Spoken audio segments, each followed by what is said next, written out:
Anos atrás teve um anime americano tão bem sucedido que fizeram outra série graças a ele.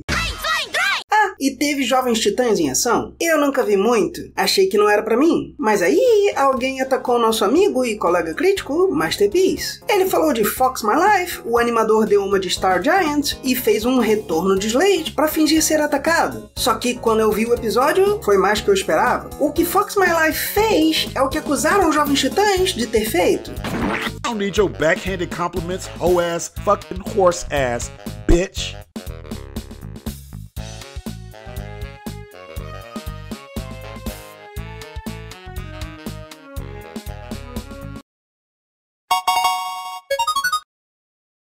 Jovens Titãs não foi só popular, foi também bastante inovador em animação e ganhou fãs por vários motivos. Aí, Em Ação ia ser feita e tentaram manter a base de fãs, indicam ser uma continuação, só um pouco mais pra comédia. Só que na prática é mais pra Attack on Titan Junior High, uma paródia que usa ideias por serem sem sentido. Por isso, muitos gostam de fingir que Em Ação sempre disse ser infantil depois de conseguirem esse público. E aí fizeram esse episódio, além de outros também vistos como críticas aos fãs. E, de fato, criticam os fãs aqui.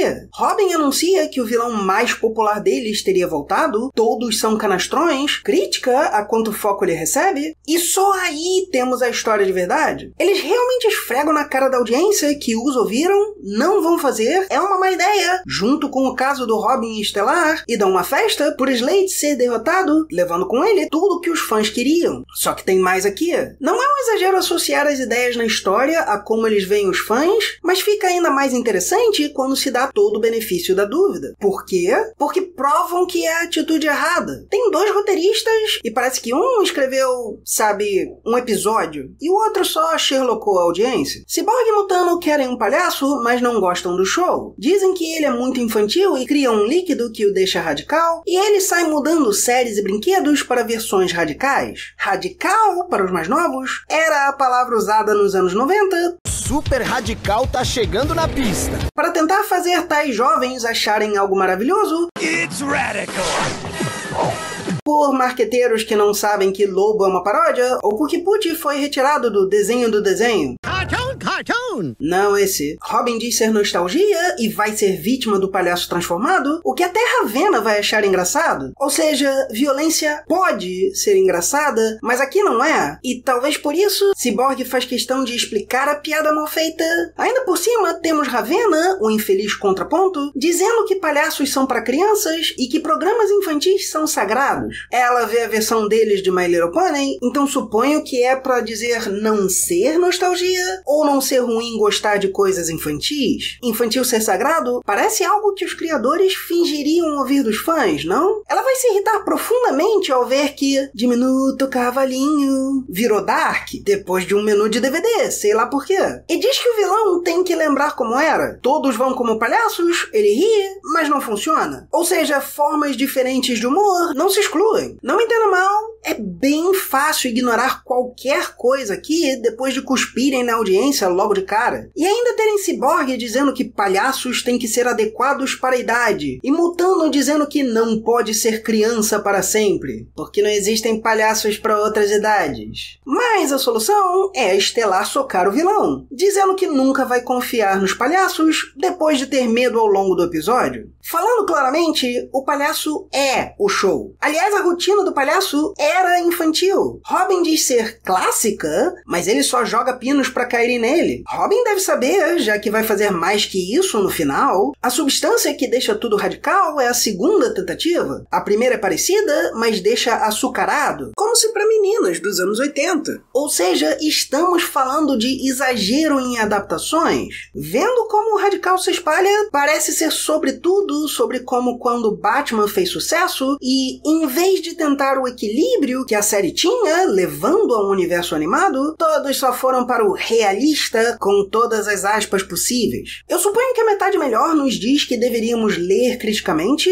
não confiar nos palhaços e não participar do que não nos parece bom. Mas eu estou falando mais disso porque, eu nunca vi alguém falar da parte mais interessante, e com o marketing mentindo, chamando fãs de mentirosos, não é surpresa. Ah lá, Caça-Fantasmas 2016. E 2, o que veremos agora faz só a parte ruim do episódio. E o resto são partes mal pensadas, atacando os argumentos, vários sem nem os entender, além de literalmente copiar o avatar do Masterpiece, xingar e depois juntar mais gente pra xingarem junto.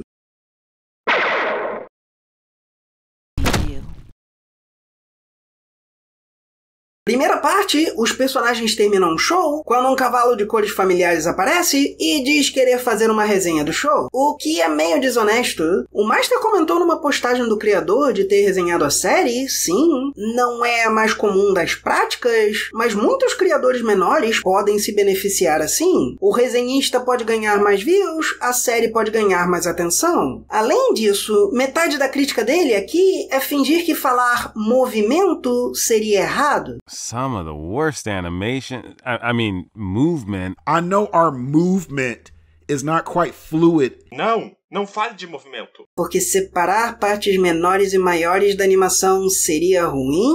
Aliás, a animação dessa série é bem ruim. Os personagens parecem estar deslizando do que caminhando na maior parte das vezes. É igual a... Some of the worst animation. Super honesto. Mas a desonestidade não acaba aqui. Jogam que teria visto pouco. I've been watching you for weeks now. Que resenharia a performance para fingir que críticas ao cenário não fariam sentido. What does the forest have anything to do with our performance? Que falar do estilo de South Park seria sobre a comédia, apesar do Master ainda estar falando da animação.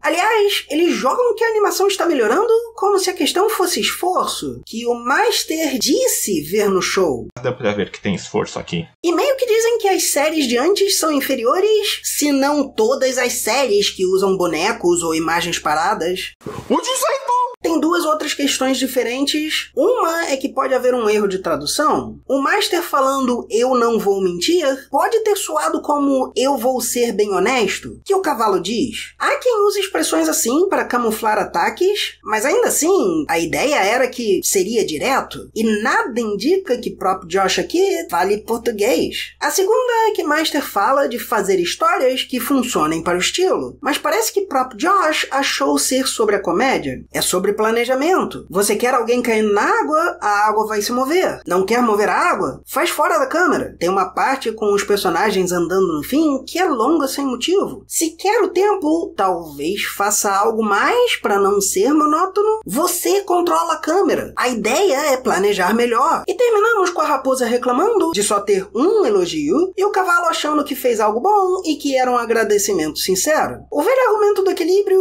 mas ainda pior que de costume. Exigir que falem bem de você não é nada arrogante, imagina. Segunda parte, raposa deprimida considera crítica e a tartaruga fala sobre praticar que vai ficar tudo bem. Ei, introspectivo? Vamos ver desenvolvimento?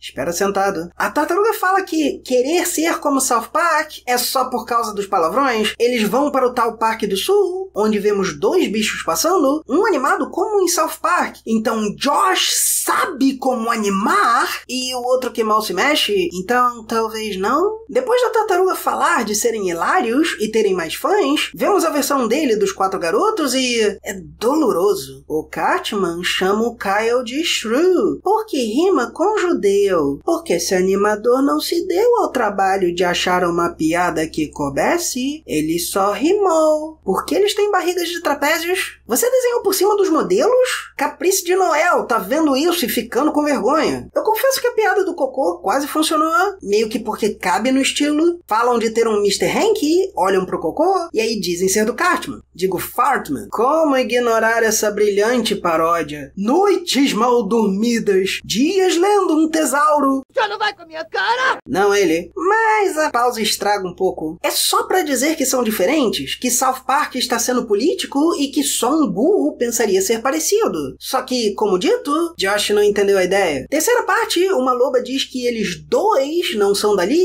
porque a raposa não é tão engraçada, mas a tartaruga é. Deve doer revisar seu roteiro pra que faça sentido, né?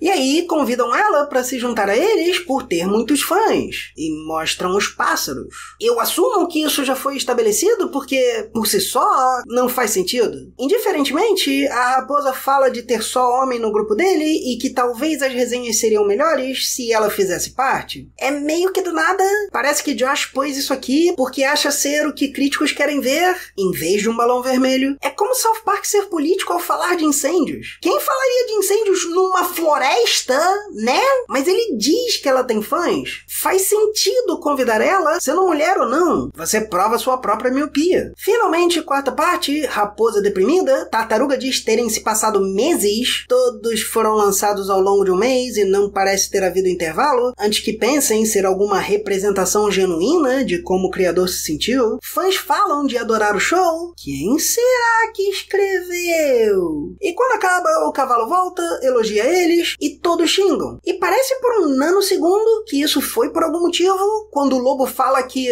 And that's what you get for stating your honest opinions. Mas tomara que vocês não tenham se levantado. A audiência se junta pra xingar ele, a loba aparece pra atacar também, e o cavalo vai embora. Todos atacam ele. Yep, alguém achou de bom tom ter 4 episódios somando quase 10 minutos com a premissa de não me critiquem. E aí, quando o Master comentou no primeiro capítulo dessa saga de bullying, ele fez questão de dizer pra ver a última parte. Você pode fazer uma boa paródia de um youtuber na sua animação. Ironicamente, South Park já fez bastante paródias sobre celebridades. E o que faz as paródias deles funcionarem tão bem, provavelmente o próprio Josh não vai gostar muito disso, mas eu tenho que ser sincero, é a criatividade deles. Você não vai só falar que a celebridade é uma pessoa ruim, você vai demonstrar, vai exagerar algumas coisas para deixar o episódio mais engraçado, mas sem tentar ser desonesto com o que você está mostrando. E diferente do que muita gente pensa, você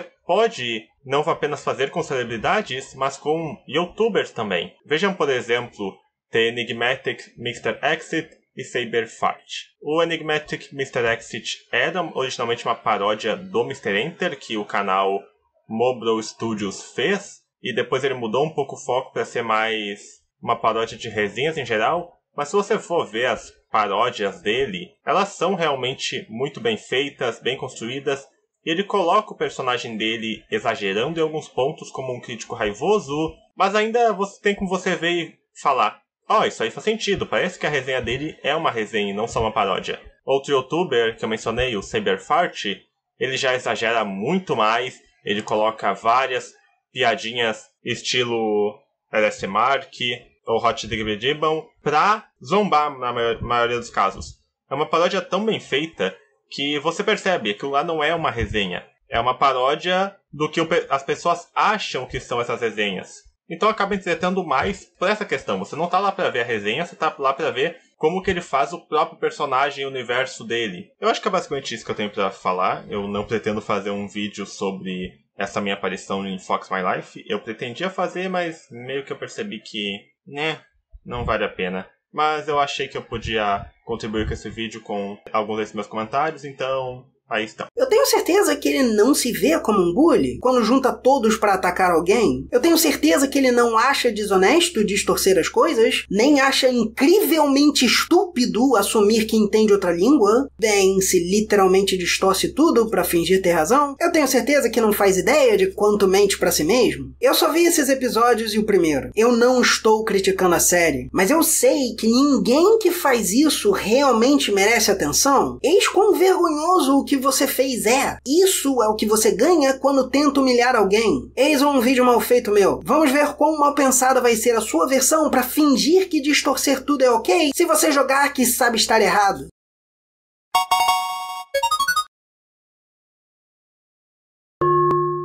Não esqueça de se inscrever e ativar o sininho. Muito obrigado por assistir. Se você gostou, curta e assine o canal e por favor considere se tornar membro para ajudar na produção dos próximos vídeos. Ou considere doar para o Pix do canal. Perguntas resenharedonda@gmail.com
Mas a solução é instalar...